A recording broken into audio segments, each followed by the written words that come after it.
Unibertsitatea oporretara doa eta azken eguneko aldaketa hauek nabariak dira ikasleen artean. Estresa eta nekeak osasun arazoak ekartzen dizkie ikasleei.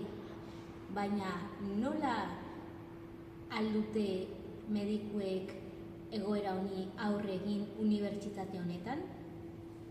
Ikasle bati galdetu diogu kontatzeko nolakoa den aste santuari eta zerbitzu medikuari buruz medikuntza ikasten duen esperientzia.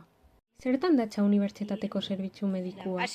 Vale, normalen fakultateko zerbitzu medikoa da gehien bat odontologiako klinika, odontologiako dituzte praktikak klinika hor bertan, baina, normal, kliente guztita dena, paziente bai bat odontologiako klinikara, da hola, fakultate bertan.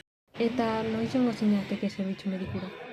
Zerbitzu medikoa, eta gizkun nintzen, kustik bezala ez, zauri bat iten detenen, deixona honen edo alako zizean bulatu dira. Azken eguneko erritmoak eta estresak eragina dute ikasleen osasunean, eta horregatik zerbitzu medikoak funtsezko papera betetzen du une honetan. Naiz eta unibertsitatea hustu, behar hori hor dago oraindik. Horrak iristean atseden hartzeko asmoa duzu? Bai, guztia bezala bai, gainago azterketako asko ikasi behar dut dena, orduan eskantzatzea komenia.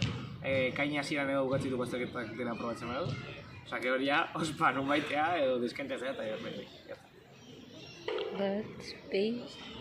Oporrak iristear daude, eta atsedenarekin batera ikasleen ongizatea berreskuratzea izango da helburua. Bien bitartean, unibertsitateko zerbitzuek lanean jarraitzen dute, behar duten guztiei arreta emateko.